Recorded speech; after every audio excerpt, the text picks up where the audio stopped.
Et Roland Pérez, je me tourne vers vous avec votre moment droit, pas droit. Justement, tiens, on va profiter de votre talent d'avocat pour nous éclairer sur quelques points. Alors l'été, il y a 2 catégories de Français. Ceux qui font des barbecues et ceux qui reçoivent la fumée des barbecues. Juridiquement, posséder un jardin ou un balcon ne donne pas droit constitutionnel à la merguez. Et non. Et justement, évidemment, alors, on imagine bien qu'on a tous le droit de faire un barbecue dans son jardin. On est d'accord. On part de ce principe de base. On part de ce principe-là. Simplement, il faut faire attention aux fumées, aux odeurs ponctuelles, notamment lorsque le vent tourne accidentellement, parce que ça ne suffit pas à constituer une faute, mais en revanche, la jurisprudence a admis qu'un barbecue situé à quelques mètres de la limite séparative et utilisé épisodiquement ne crée pas nécessairement un trouble anormal. Parce que c'est ce que viennent dire les voisins. Les voisins viennent dire, la fumée arrive sur mon mur, je suis obligé de repeindre mon mur, les odeurs, c'est pas possible. Sur le balcon ou sur le jardin, c'est un peu compliqué, en fonction évidemment de la distance entre les deux. Le voisin n'a donc pas nécessairement à démontrer une faute, il doit surtout établir que le trouble est anormal. C'est-à-dire quelle quantité de fumée, à quelle distance se trouve le voisin, est-ce que le vent pousse systématiquement la fumée vers sa maison, les fenêtres doivent-elles rester fermées, les odeurs pénètrent-elles dans les chambres. C'est tout le contentieux que le tribunal parfois a à régler en fonction de ces barbecues qui, au départ, lorsqu'on a un jardin, c'est le premier réflexe qu'on a.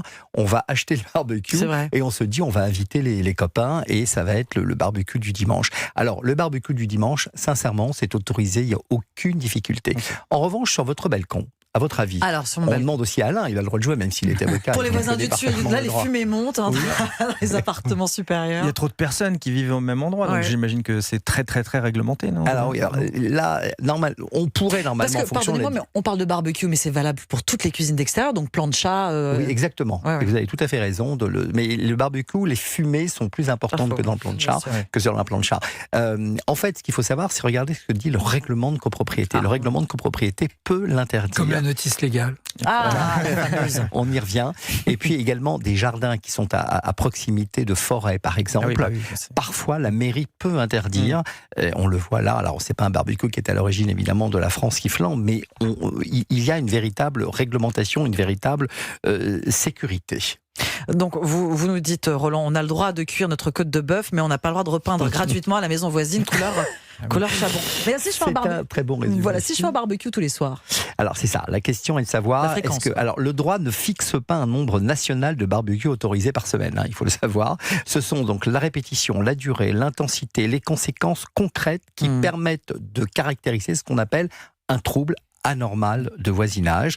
Donc on va dire que l'usage occasionnel d'un barbecue n'est en principe pas interdit, mais qu'il peut devenir abusif s'il constitue ce fameux trouble anormal. Donc le voisin peut parfaitement supporter juridiquement le barbecue le dimanche, midi, il n'y a pas de problème. Mais un barbecue matin, midi et soir, un fumoir qui fonctionne plusieurs heures, des odeurs permanentes, une installation placée volontairement sous ses fenêtres, non, ça c'est pas possible. Non, vous allez vous faire des ennemis. Donc on a bien compris pour le balcon aussi. En conclusion, que faut-il retenir, Roland ? Le barbecue est autorisé tant qu'il reste raisonnable, occasionnel et maîtrisé. Vous avez le droit de griller des sardines, vous n'avez pas le droit de faire vivre à vos voisins, donc vous n'avez pas le droit de les faire vivre dans une conserverie, j'ai envie de dire bretonne, du matin au soir. D'accord. C'est dommage. Évidemment, on fait attention au vent quand on fait d'un barbecue dans le sud en particulier, en ce moment sud-est, sud-ouest, exactement. Les braises qui s'envolent. Moi, je suis originaire du Var, dès qu'il y a du Mistral, le barbecue c'est non. Et d'ailleurs, on n'utilise pas la végétation même pour faire son barbecue. Merci Roland Pérez, droit, pas droit.